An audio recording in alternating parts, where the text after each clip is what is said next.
This is the Recovery Lab. Here we dive deep into the struggles, victories, and hope that stem from recovery. No shame, no judgment, just truth, grace, and inspiration.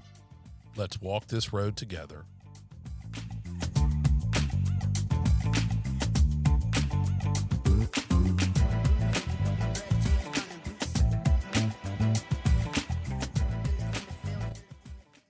All right, welcome back to Recovery Labs, episode 122. I'm David Sugg. I'm Brynn Knox. He's back on the controllers. Thanks for your work back there, Daniel. And I'm here this week with Kim and Richard Johnson.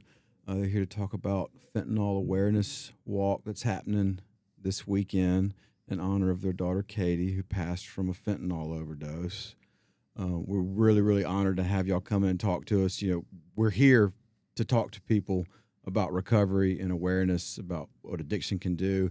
And we couldn't do this if it wasn't for y'all and y'all's willingness. Thank you so much for willing to come out here and do it in a public forum, because it's tough to talk about in private. To do it with strangers in public, like that's a big commitment. So thank y'all for coming in here and even taking the time and taking the effort to do this. We really, really appreciate it. Thanks a lot. Thanks for having us. Yeah. We were talking a little bit before about kind of what brought y'all in today and a little bit about Katie's story. Just start off right now, the walk that's coming up this weekend is a national affair that y'all brought to the Mississippi area because there wasn't one. Is that correct? Yes. Okay. Correct. And what kind of instigated that? Well, I saw the advertisement on United Against Fentanyl's website. I had friended them, and I thought, well, I looked at the map all across the United States, and Mississippi wasn't on it, and it just kind of broke my heart. And I wanted to, I just felt led to do something. We've been talking since Katie passed that we needed to use our voice to help others, and hopes to maybe save lives, and so that other parents don't go through what we went through. Yeah. Let me add that you know, as you went into the introduction that you said that she died of a fentanyl overdose. Mm-hmm. That's another reason we're here, is because you know there's people, parents walking around that think this is a you know, kids are going out and intentionally that they're overdosing with it. This is a poisoning. Right. She was deceptively sold something, and she was poisoned, and we buried our daughter because of a poisoning. Not an overdose. So I mean, I want to make that clarification. Absolutely. Yeah. That's a good point, because she wasn't going out there looking for something like this to happen. She trusted someone that gave her something, and we're here today. Tell me a little bit about that story, because I don't really know the story. The story. Katie's story? Yeah, how did that happen? Because I really don't know a lot about the accidental, the poisoning part. Tell me about that. Yeah, well, the I guess a few details leading into it is you know, I mean, Katie had always been a straight A student in school. COVID came in, and she was at Mississippi State, majoring in engineering as a prereq to becoming a doctor. Well, when COVID Can you repeat that real quick for people to hear that this happens to kids, not the troubled kids? She graduated with honors with a 3.83 from Jackson Academy here in Jackson, and had a full scholarship to Mississippi State. Wow. Majoring in engineering as a pre-med major. She took a tough route to get to med school, and she but when COVID set in, the in-person classes ended, and when she had to do the online courses, her ADHD did not interact well with the lack of interaction and the lack of structure in those classes, and she got anxious. She anxiety grew, and you know, and to be honest, she went in the wrong direction, looking to solve her anxiety, and we've come to learn she started smoking marijuana as a coping mechanism for the anxiety, and didn't help, just made things worse.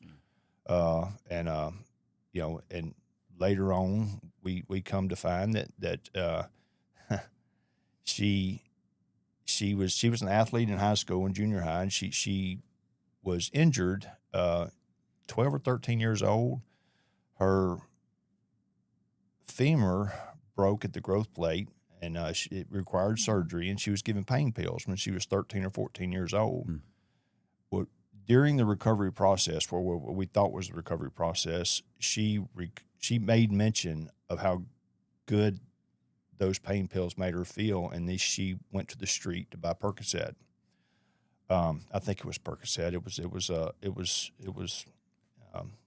She was looking for that painkiller, that same feeling that she had from 7 or 8 years prior. Well, she didn't know. We didn't know just how dangerous, that was. So it led us to being where we are here today, unfortunately, because we didn't know how dangerous it was and how urgent and critical the issue was, and so we didn't respond to the urgency of the matter like we should have. Well, What were some things going on looking back that you said, because I'm sure you do this every day, of what I could have done there, what I could have done there. Do you ever do that? And is there anything that points out, like, is more glaring now in retrospect? Yes. Excuse me. I'm sorry.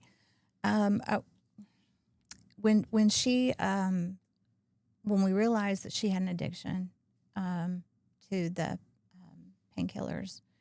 How did you and realize that? Well, she came to us and told us that they had gone to, her and her boyfriend were in this together.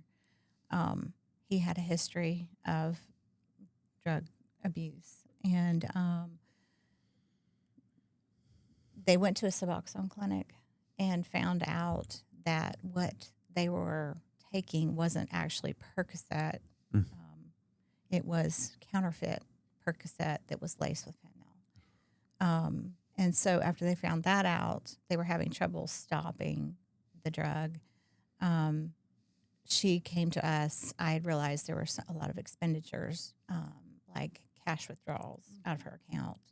And so I immediately just had that just gut feeling something's not right. So I called her up and asked her to come home. She was working one day, and she came home. And I asked her about it, what's going on with your account?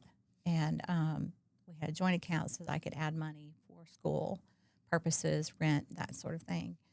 So I had access to her account. But she told me the story about the Percocet, and they had gone to the Suboxone clinic to find out what to do to get off of it. And at that time, she said they were taking Suboxone, and they were trying to stop using the Percocet that's on the street. And so at that point, we said, well, I think this was right before school started. I think we had a month to sublease her apartment, but we all decided that it was best for her to move home and not continue school for that semester and try and get a handle on this. And so that's what she did. She subleased her apartment, packed it up, came home, and was living at home. And at that point, we were thinking, well, Katie's just, she'll be okay. She can probably, beat this. And we were wrong. And I'm sorry. And she did. She did stop taking it for a while, and she was going to a drug not rehabilitation, but a therapist that was trying to help her get through that. And while living at our house, and so she was doing really well at the time. The boyfriend was gone; he was at rehab, and we thought, well, okay, she's doing great. We're just kind of keeping an eye on it. And she was very honest and open with us. She's never really lied to us. She was very forthcoming about the addiction. And she said, yeah, I think I can do this. So we decided not to do inpatient, and I do regret that we didn't do inpatient. We just didn't understand the severity of the Right. addiction.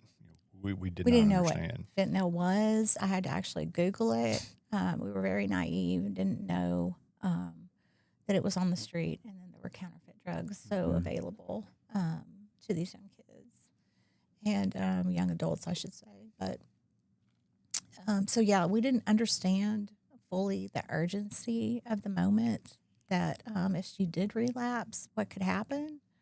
It really didn't. We didn't understand that at the time, and I wish we would have. But there wasn't a lot of talk about it. It wasn't being. It's been just- kept in the shadows right. for sure. It It was the news relating to all the many deaths that are Right. resulting, and it's no, it was not being shared to the public how dangerous this was and how many people had already died from it prior to her death. So this pandemic, it started back in, I think, 2014, maybe, where fentanyl was coming into our country. It didn't really get bad, I think, until like 2020, something like that. But I wish I could go back. And yeah, I definitely would have. Yeah, immediately drove her to rehab there are because there are no the outcome do-overs could have here, been different, for sure. possibly. Yeah. I know you did the best you could with what you knew. You know, you brought her home, subleased her apartment. You did absolutely the best you could. And I'm just like, I'm so sorry that you guys had to go through this. We were talking before we started recording and made the connection about you guys living across the street from me. That was when right after my dad had passed. And I still remember that day, like, very clearly. Us too. I remember all the EMS and all that kind of stuff across the street, and just my heart sank. And seeing you afterwards, and it's like you just feel like you just were working on breathing, you know? And so I'm so proud of you for making it, and not only making it, but now speaking out. You said earlier about using your voices, and I can only imagine how difficult that is when it's hard to make your voice literally talk without cracking. You know what I mean? It's like, how do I use my voice when my voice is so literally unsteady, you know, but you're doing it. What are some things you want people to remember about Katie? You know, if anything, one of the messages we have coming out of this is that the neighborhood we lived in, as you're aware, I mean, it had gates at the street. When we lived behind the gates, per se, Yeah. we were protected. We were shielded. This is not supposed to happen to us, to our family, and we want to communicate to all the parents, all the grandparents, aunts, uncles, friends. No one's shielded from this, and we just be aware and respond and with urgency when if you're aware of anyone that you know that's at exposure, just be aware and respond, you know, quickly. I think it's easy, like when we were talking earlier about, because we mentioned, you know, the streets, you know, got this from the streets. And so I think immediately a lot of parents will think like, okay, well, my kid's not on the streets. You know what I mean? Like, where are these streets? But like, these streets are like in your neighborhood. Well, like, that's the street that we're talking about. Well, that's a good point. I mean, we've learned a lot of unfortunate facts through this but that's one of them. We lived in Rankin County, and talking with the Flowood police that were investigating this case. I mean, this is a manslaughter or murder investigation that's going on here because there was a poisoning involved. Well, we came to learn that the kids in Rankin County aren't protected from the streets of a neighboring city. It's where crime is more predominant. It's there's the Flowood police detectives explained to me that there's Rankin County tags driving into Jackson and right back up Lakeland Drive every single day. So it's there's no there's no deterrent. Anybody that's got a car can get to the streets where this stuff is, and it's available, and it's that's what we've come to learn.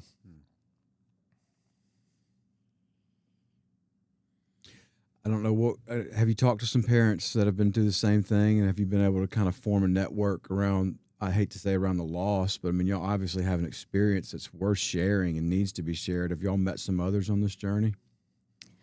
Well, we attended the family summit that was put on by the DEA last Thursday. Okay. And so we did get a chance to meet some other parents that have suffered the same loss. What are some of the tools and some of the things that they're doing to try to get through this? Or y'all? Well, we didn't really speak on that. Yeah. I was on the panel with them, and they basically just shared their story of how their child passed and what happened to them leading up to that day. So we haven't really gotten a chance to get to know them that well. Did you see any themes that kind of cross-pollinated, were the same thing over and over again? Absolutely. Yeah, tell me about those. There was of the grieving mothers that were standing up there. There were so-called friends that were in the room with their children as they died, and they did nothing. That was the common story, and I just get chill bumps when I hear that. They just I don't know. I mean, I came up, I don't know. I mean, it was this is not the guy drinking 12 beers over here and passing out in the corner. These guys are. I mean, this is a whole nother ball game. Yeah. But every one of the stories is you had people that could have done something that didn't do anything. That just makes it sting so much more. I mean, it's already a tragedy, but that just makes it really. Yeah. Wow. But to go back to the other the network of I mean, we've not seen that network really, but as part of this walk, it's actually something we're going to do at the walk. We're going to have a sign up list we've reached out through things like this. We're reaching out to people that we don't necessarily know that have been in the same situation, and we're going to start trying to create a network of people that are in the same shape to where it's not us putting this together next year. It's us and 3 or 4 other families that are in the same situation, that just to give it more impact and more significance. Absolutely. Yeah. So you're looking for people who have also lost someone in their lives, or people that know someone in active addiction, well, or all the above? Well, mainly we'd like to connect with the parents that have lost children, because we have that in common. And just grief is such a lonely process, and up to this point, it has been. I mean, both of us have seen a therapist, for our grief process. We went to a grief share class. How important was all of that? It's helped. The therapist helped us realize what drugs actually do to the brain and how it changes the person. And so the person that is in active addiction is not actually the person that you raised, or they're not actually making sound decisions that you think they're capable of, because their brain has changed because of the drug. So that helped. That helped a lot. And just, crying your heart out to someone that'll listen. That itself, just being able to talk about it, there's power in talking about it and getting it out of your head. I think when you isolate yourself and you sit in your house and you just let that play over and over and over in your brain, it's just not healthy. Yeah. So getting help or having a friend, and I did have a dear friend that walked with me once a week at the nature trail, the Flowood Nature Trail. So, and that helped a lot too. Yeah. I add that just the grief, the grief therapy and the events we went to, it's different. It's different when it's a child. Yeah. I've dealt with the brother, I've dealt with the father, I've dealt with the grandparent. But boy, this is a whole nother level of pain. You don't shake this one off. So, I mean, getting parents together, to help each other, I think there's a great importance to that. Right. If Katie could talk to us now, is there anything that she might want to share about her story to others? Is there something that you ever thought she might want to tell us? That one surprised me. Let me think about that a second. I think Katie. Well, I noticed when y'all were leading up to the story, it's not very common, but she seemed to be very open with y'all. You know, she was talking to you about going to the clinic. She was talking to you about some of the trouble she had had. She offered to come home. Yeah. I mean, I know me. My 2 rules were don't run out and don't get caught. I didn't talk to anybody about anything, and so she was she had communication open with y'all then. That actually helps me guide me down. Yeah, I think she would say that I mean, Katie was an extremely intelligent young lady, very high achieving. She thought she had this. She didn't understand the depths of the addictive nature of the fentanyl of the opioid nature drug that she was taking. So she thought she had it. If she had advice to give, it would be this is bigger. Reach out, get additional help as soon as possible. Don't let you can beat this, but don't assume you got it on your own. I think that's what she would say. Because was she in pre-med?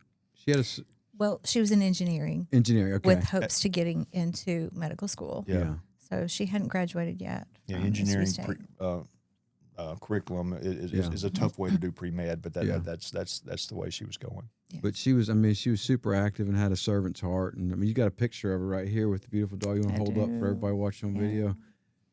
Very, very cute picture there. Yeah. How cute she is. Man.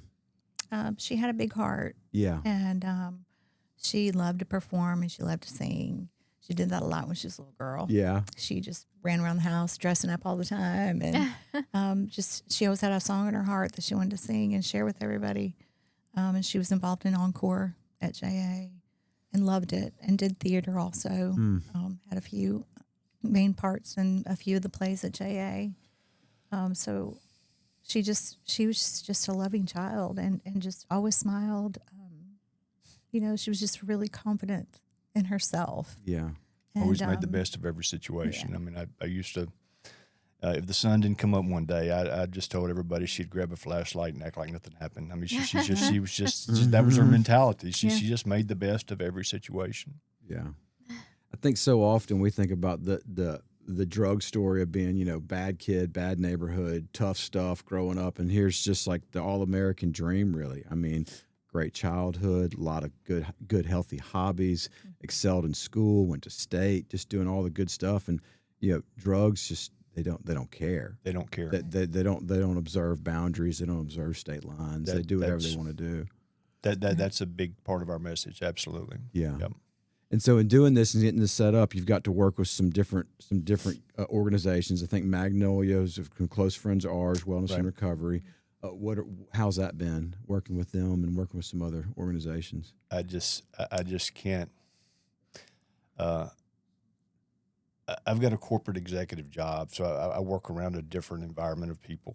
I mean, we're private equity owned, and our private equity partners in New York are how much money are you going to make? When are you going to collect it? When that's kind of the mentality that I've grown to live in. the recovery community, Magnolia, those people, in particular, I mean, Chris, Jody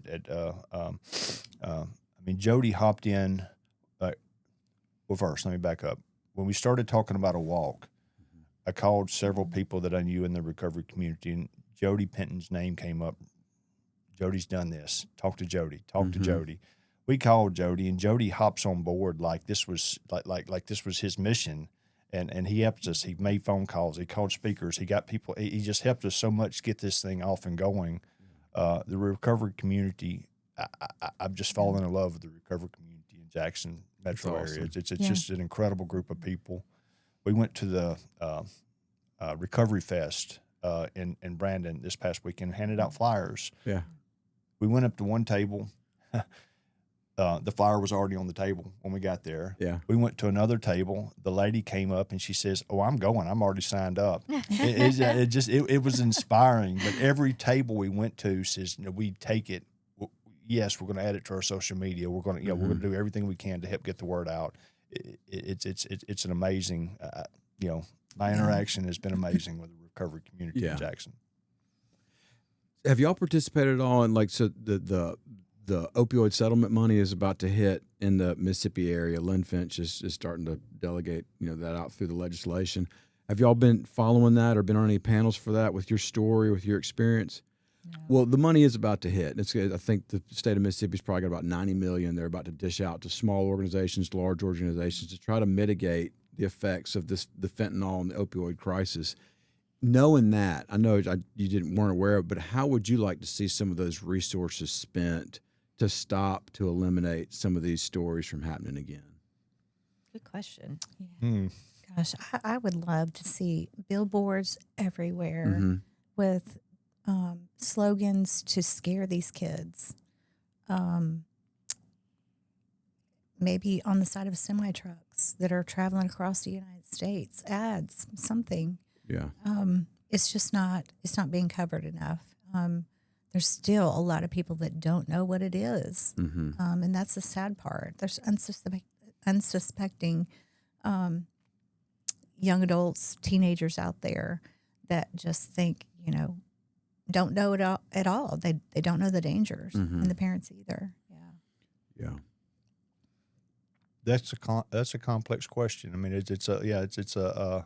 But I think it should go to rehab too. Definitely sober living and helping these people. To get the help they need for sure. Yeah. It would be nice if there was some sort of scholarship fund for people to be able to go to inpatient treatment without trying to figure out how they're going to get all that money to do so, Yeah. That's an interesting, absolutely. Yeah. That makes a lot of sense. I definitely agree with that. To me, it just seems like there's resources, treatment, sober living homes. They ought to be supported, and they've been around for a long time. I feel like what's not around right now is the awareness, is people just talking about it and being comfortable talking about it. Because what y'all's story is, the poisoning. Like one of my favorite artists, Justin Townes Van Zant. He was a musician out of Memphis, and he had an alcohol and a drug problem, but he never used opioids. He just wasn't into that kind of thing. He got a batch of some pills that had fentanyl in them, and he died. And there's a lady that goes to one of my home groups. Anecdotally, I won't say her name, but she was taking some pills and she overdosed at a Thanksgiving dinner, and nobody knew what was going on. She didn't know what was going on, but she had fentanyl. And the police came and they Narcaned her and they brought her back, but they had no idea. That's a common story. Right. That's a common story. It's such a deceptive manner in which it's being peddled out, and to that point, it's the awareness is not about so much about. I mean, it's not just fentanyl awareness. It's the awareness of that. The deceptive. Right. Yeah. These kids are. I say kids. I mean, it's not just kids. It's everyone. But it's just so many different ways. I mean, the different articles that we've read. It's like, I mean, I had a Mississippi Bureau of Narcotics agent told me nobody goes out to buy fentanyl, Right. and I guess very few would, but most people get introduced to it deceptively. And so, I mean, and that leads to, I mean, that guy, a lot of times that they've got it. You've got to crush the person that's stirring it into the mix.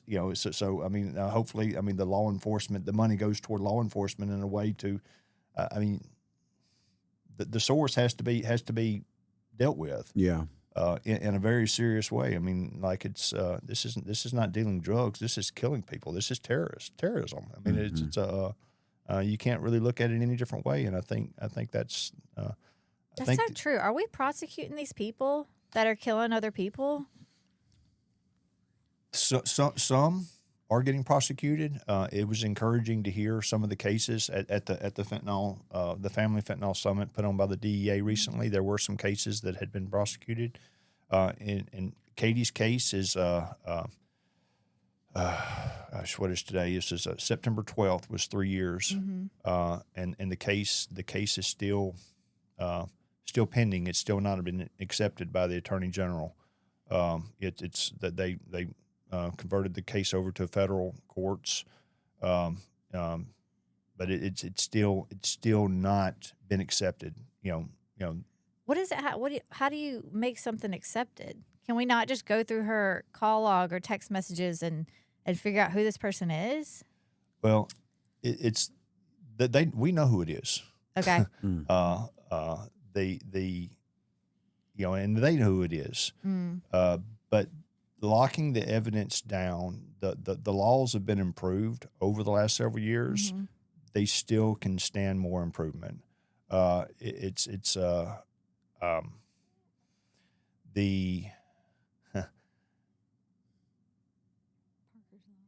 it. Well, yeah, we've got a friend that lives here in Madison, Cordy Rodenbaugh, that got the state laws enforced with Parker's Law that allows people that intend. I don't even think the dealer to get prosecuted for manslaughter or murder for dealing or anybody. It's elevated charges, but it took 7 or 8 years to get that put in place in the state of Mississippi. That is in place in the state law. In the federal system, at the federal level, it's a whole nother level. Gosh, you're gonna get me talking law, and I'm going to misspeak here, but they converted ours over to the federal law because, well, I mean, I've kept it out from under the bus long enough. There was concern that Hinds County wouldn't prosecute, so they took it to the federal courts, hoping for a better prosecution. And it's all the evidence is there. They're just dotting I's, crossing T's. It's still not crossed the threshold of the Attorney General, the federal Attorney General, accepting it to take it to court. Okay. That's kind of where it's at. And they are using her cell phone. They do have dialogue between her and the dealer, and they are using that. Yes. They have a track of where she bought it, when she bought it. Yeah. But no, they have a track of where she went, where she was. Can they prove that? I think there's a connection. Can they prove that that's the pill that Yeah. They killed her. Yeah. Yeah. Is there anything that anyone, just regular people, can do to help get her particular case accepted by the AG? Like, can we send emails? Is there anything we can do? Even if it's just annoy them? I could be so annoying. Possibly. That's an approach we took, and I tried to call people a year ago when it got handed over to the federal from the Flowood detectives. When it got handed over, I called everybody I knew that might know somebody that to contact the Attorney General. I want them to know. I want them to know there's grieving parents behind this case. This is. I'm not saying Katie's case is more important than any other case. I'm not saying that at all, because a life is a life. I'm saying they're all important, and that's.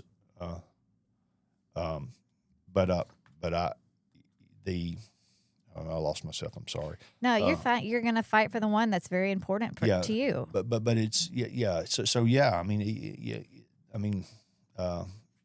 Any awareness that they get. The case is still pending there, and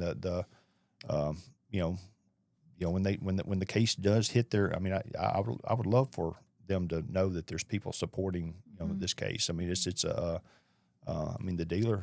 dealer was, he was a bad guy. Yeah. It's this is not his first rodeo, and a matter of fact, that as they were trying to put the case together on him, I mean, the trouble they had was finding places to get the undercover buys with him. They had a hard time finding him when he wasn't in jail for something else. So this is the bad guy she was buying from, and it's Yeah. You know, there's so many people that I've heard just over the years that have been introduced to fentanyl because they're apparently they're putting it in this stuff because it's very, very addictive, and it's stronger than anything we've ever seen before. We're seeing it more and more and more, and there's going to be more of these stories that are popping off. But for somebody who is, just the early stages of using alcohol and drugs that may be going towards something like this, are y'all reaching out to some of those preemptive kind of thinking about doing any work in that arena to kind of just, obviously people who are using fentanyl or using hard drugs are going to be introduced to stuff, but what about people who are just, B-class partiers? Or are you trying to get the message out to just regular average everybody? Well, I think this walk is what we're trying to do is to kind of illuminate that and help people that are unsuspecting that, hey, this is what happened to our daughter, and it can happen to you. Yeah. You're not immune to it. How many people have registered for the walk? I think we have 97. That's awesome. And Brynn's going to be 99. Yay. Yeah. Rachel and I haven't signed up yet, but we're going to be Yes. there for sure. So we will break 100. Yeah. That's super cool. Yeah. Do you have any idea who some of these people are? Or most of them just strangers, some of them friends? Some of them are grieving mothers that Okay. are coming to, Because this is the only one in Mississippi. So hopefully we're is. getting some. I mean, this really could so be. the word is getting out. Yeah. We've used social media, and the Rankin County newspaper did publish it in the newspaper, and they made actually September 20th Fentanyl Awareness Day for Rankin County. Okay. So yeah, she did an actual proclamation for us. And Wow. Yes, I so appreciate her doing that. So that went out in the paper, and let's see, what else do we have? Chamber of Commerce. Okay. I contacted them to see if they would spread the word too, and so they were going to put my newsletter or my flyer in their newsletter and on their social media as well. So. Do y'all And have people are hopes? just sharing it. Yeah. We've just had people share, and we're telling them to please share this. Yeah. The more people we reach out to, the better. Yeah. Do y'all have hopes for after this walk to continue doing some of this stuff? Do you want to do some more work? Do you think about forming another organization to kind of carry Katie's message, or have y'all thought about that? I think the answer to that's absolutely yes. I've already talked to a couple of people about this just feels too right not to grow it, but certainly we'll help United Against Fentanyl on an annual basis and try to do this on an annual basis. But I mean, I think we want to do even more than that. Yeah. Yeah. We'll do another walk next year Cool. and the year after that, just as long as we, need to. Yeah. I can guarantee you, talking to Jody Penton and the guys at Magnolia, you can't have found a better bunch of guys. I mean, this is their passion. This is what they do, and like staying close to them and guys like that. And I mean, there's a lot of different groups out there that are trying to do good work, but Magnolia Wellness and Recovery is really, on the front lines doing real stuff, and they really have a passion for helping people like y'all and to helping people who suffer from addiction. So just staying close to them and talking to them an awful lot. And then, Recovery Lab's doing what we do. We're trying to get the message out that recovery is available and that drugs kill. Alcohol and drugs, it's very rarely a happy ending when you mix addiction with alcoholism and drug addiction. So, I've learned also through this process that people don't really realize it's a disease that can be treated. yeah, So there is prevention there, and a lot of people that aren't aware, like us, we didn't know that it was a disease. But even it's like the situations are so isolated. This case and everyone in the same situation. Oh my gosh, our daughter needs help. Then how do you reach out and get that help? That's not an easy step. So I mean, it's I mean, it's not a prideful thing where I'm saying, well, we weren't embarrassed to call, hey, can you help our daughter? She's, we didn't know where to go Right. either, so, and that needs to be changed because it's What you know, advice do you have for someone in that position? Who do you call? I don't know. You guys can probably help answer that question better than I can, but it's a good question that needs to be answered, that needs to be communicated. So maybe we add that to the message we try to communicate. So, I mean, what do you guys say to that? Well, on that primary level, like the first thing is a proper assessment. And we see that over and over again. But you need to sit down with somebody who understands addiction and gets the full story from the person and really finds out, all right, could this person be better served going to an IOP kind of thing, or do they need some long-term in-person treatment? And I think a lot of times people just never get that baseline assessment. They think, okay, I've got an issue with something, I'm going to go to a few meetings. And that can be great post-treatment.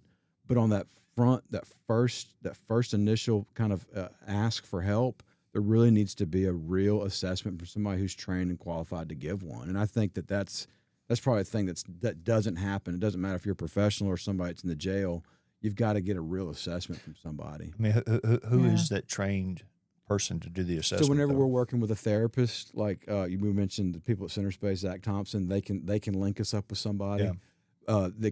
Sometimes it's somebody in an emergency room giving a psych evaluation, but it's normally going to be somebody who's trained in addiction and really understands not just, oh, you're using some drugs and some alcohol, send you over here, but somebody who really gets into how much are you using, how frequently you using, what's your history been like.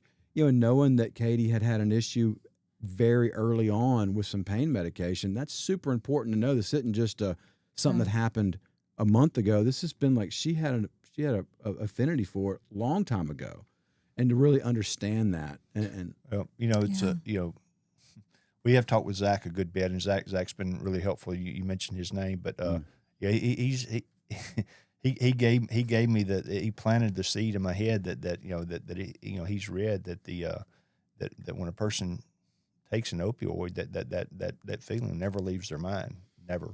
Never being, you never used the word never, but he used the word never. Yeah. And I connected the two dots from that statement, from that surgery all the way back after recalling the statement that Katie had made. She went 7 or 8 years prior. This was a major surgery. Her femur was about to, come out of the skin in her leg. She needed the pain meds, and she didn't take any more than she needed, but she remembered, how great that was. So it's a scary, scary thought. Yeah. I've had issues with pain pills in recovery. I've been sober almost 16 years now, but at year 2, I had a surgery and I had to take pain pills. And I had somebody administer them to me and give them to me, but it was a monster. I mean, I couldn't stop thinking about it. I was just like, I was mad at the person who was giving them to me because they weren't giving them to me fast enough. I mean, it was absolutely brutal. And I've had friends since then some of them have been successful with being able to take medication when they've had somebody administer them, and some of them have not been. Some have caused some serious relapses, and some people haven't come back from them. So it's, true tragedy happens when we underestimate how dangerous something can be. It doesn't matter if somebody's trying to ride out a hurricane or ride out addiction. Like when we think we can ride this thing out and not ask for help, that's when the tragedy strikes, and it's super sad to see. A very good articulation of our situation, because we had this high achieving daughter that we thought she could ride it out. We thought she had it. It was too big. So now y'all are taking care of Remy, who's in the photo. You were telling us about. I think Remy may be taking care of us. They do that, don't they? Golly. We were talking before about driving Katie's truck up and Remy sitting by the door, dealing with the loss. You're doing things on a daily basis that are trying to spread awareness and bring help to other people, but that loss is still there, and it's really never going to go away. What do you want to say to parents and to families that are experiencing that kind of thing? It's oh wow. We're still trying to figure out our own way to get through this, and it's I would unite with people that have dealt with a common. I mean, I think it helps to talk to people that understand the depth of the pain. you know, I would rather talk. I would almost rather talk about the, gosh, get in front of it and get in front of it and try to change the outcome and just if you can avoid ever being put into this horrible club that we're in. I mean, just take action and, don't ignore symptoms, take action and do anything you can do to prevent from being here. I mean, Well, I want to add to that. We just recently found a Facebook page that was called Compassionate Friends, and they do meet, I believe, monthly. And we haven't been yet. We just became members, but that is an organization, or it's a group of people that have lost, I believe, it's children. I think it's mainly for children. I could be wrong. It could be for anyone losing a family member. So, I mean, just search for some sort of community.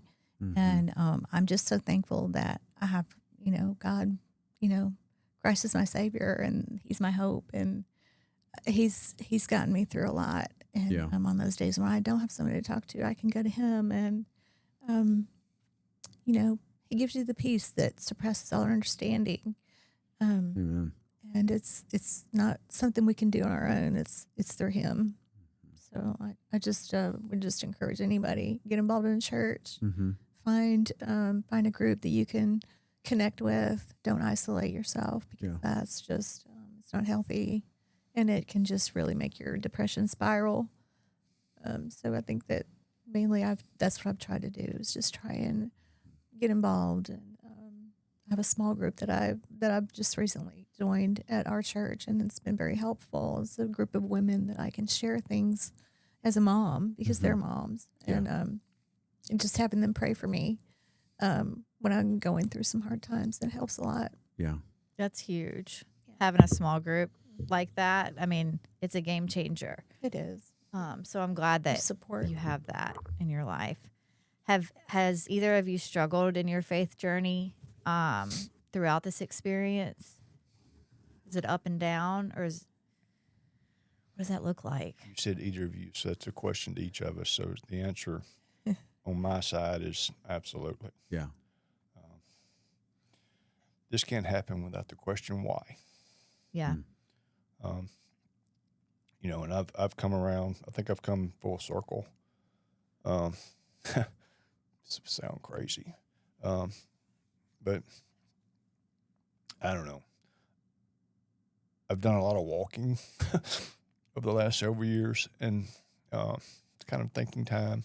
I see the sun come up. I see the sun come down. And God put the message in my head. You don't ask why that happens. So don't ask why that happened. It just resonated in me that it's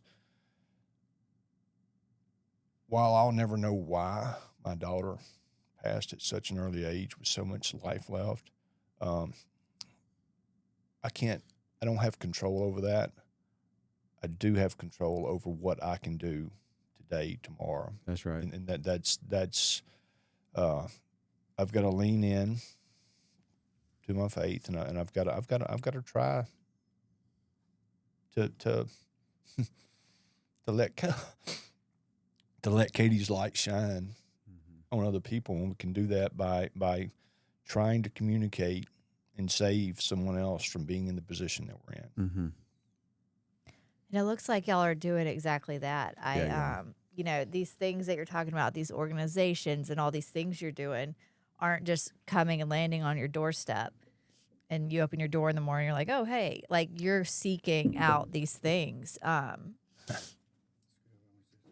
the middle of what I'm saying, you're seeking out these resources and these things to do. And like earlier when you were talking about the walk, you're like, I've never done anything like this before. Like, I don't know what I'm doing. And all of a sudden you're the coordinator for the state of Mississippi for this walk. And here you are doing it. And there's just a lot to be said about the actions you guys are taking, even when you might feel paralyzed at times. Absolutely. Yeah. I just want to say one thing real quick. So my belief personally is that nothing in this world happens by accident. Nothing in God's world happens by accident. And I have this awful tendency to always look at the positive in things. And I'm just sitting here thinking of the tragedy and the pain and the discomfort that you guys have gone through. And my immediate thought is, okay, how is God using this? What is God going to do to use this? The answer is abundantly clear to me. God has used what happened to Katie to now help ensure that at least one person out there doesn't have to experience the exact same thing that you guys are dealing with right now. And that God has provided everything that you guys need in order to process this, work through this, and now be able to use this to help other people. So it's the biggest tragedy you guys will likely ever experience. But in my heart, I know that God is using this, has used this, is using this, and will use this to help millions and millions of people. So what Katie has gone through it has not happened by accident. It has happened for a reason. And she now is going to live forever because her story, her strength, her willingness to be open with you guys, other people are going to see that and they're going to be helped. And God is going to use her to save lives. So, Thank you. Thank you Very for well that. said. Yeah. And I'll she stepped out in faith and did this. We're both outside of our comfort zone here. But her just stepping into this is not outside our comfort zone. It's getting more comfortable as we each day that goes by, because this just feels so right to be communicating what we're communicating. Well, I know you say you fell in love with the recovery community in this area, and I just want you to know that we love you too. And we will be there to hold you up anytime you need us to. And we'll walk beside you in anything that you're feeling or going through. We love you too. Thank you. Thank you. And just how we started this out in the parking lot talking before about y'all's connection, this just proves was the point. crazy. You can't walk down the road in Mississippi without bumping into a neighbor. No, You know, right. I mean, we're all family. We all It's know each crazy. other. We're all like, we've all You were the got only some neighbor kind of- my dad liked. Well, like not liked, but like talked to and spoke of. And Yeah. and it just, I think Well- that's one of the reasons I got emotional when I saw y'all too, because it just brought me back to that time. Well, let me just your dad had to have been 80-ish years old when he was when he passed. Yeah, he was like 63, but he looked 80. All right, all right. Well, okay, I didn't mean to put years on him. All right, but he was up on the top of a ladder, like triple extended up there, about 20 feet in the air, and it scared me, So it's like, He's not very handy. Yeah. He was like, I think anyway, I went over and need to helped hear him that. put some lights in his soffit on his 2-story house. So yeah, it was yeah. Thank God. Yeah. See, this just proves that we're all, we all suffer sometimes from this delusion that we're all separate and we're all doing our own thing, but we really are We're all separated God's by people, just a and- little bit. Yeah, Yeah, It's- we're all Yep. we're all in the same I boat. agree with man. that. And you guys, you just talk. If we open up and we talk about some of these things that people keep as skeletons in the closet, it's just amazing how many people have dealt with similar issues. I will say when I walked into her visitation that day and met you guys, and to think 3 years later, here you are, just like with this unimaginable strength, and doing the. No, I'm not kidding. We're good actors, I think, but No, you're not. Yeah. that's It's not real a strength of like, hey, I've got this. It's a strength of like, I'm going through it, but I'm here. It's that kind of strength. And it's just, I remember looking in your eyes that day, and I can see the look in your eyes today. And it's just, it's incredible to see what God's doing and what you're letting him do. Because I'm sure it'd be easy to just lock yourselves away and cry for the rest of your lives. for sure. To that point, through the whole funeral process, a lot of people came to the funeral. They passed through the visitation, and the 5 or 6 people I remember, the 10 people I remember, and in that days of a period for us was was the people that just like you that came there just that wow, it's just to show support to people you didn't even know at the time. But it was and there was 5 or 6 people just like you that were there, and then that's what I remember from the funerals, that people that just showed up. It's a kind of gives you a faith in humankind again, mankind. Does. Yeah. Yeah. I'm going to be there Saturday. I'm going to walk my buns off. Me too. I'm going to walk. Only hard thing I'm going to have, I got to find a lime green shirt. I don't really know. I have a green shirt, but I'm hoping. But we're super excited. My wife's out of town, but she's already put it on her calendar to come back to join y'all for the walk. We're super pumped about it. Awesome. Really cool. I guess it would be appropriate to give the time and location. Absolutely, yeah. Yeah. Plug it. Would it be appropriate? All right. Well, the walk is this Saturday. Is it the 20th? Mm-hmm. The 20th. The 20th, 9 a.m. to 11 a.m. at the Flowood Natural Park Amphitheater. It's a 4077 Flowood Drive, Flowood, Mississippi. I think we're going to even have some live music as people arrive during the morning. It's just people just hey, would you mind if I sing a few songs? Come on, let's do it. Yeah. It's coming together, and hopefully we'll have a good event. That's cool. We're going to have a program before the walk. The walk is not very long. It's just not even a mile. But the program will have some guest speakers there to talk about somebody from mental health, and then another person from law enforcement, and then Cordy Rodenball. She's going to speak about her story of her son that she lost, and then we'll talk about ours. So it's not going to be a real long program, about 40 minutes, and then we'll do the walk afterwards.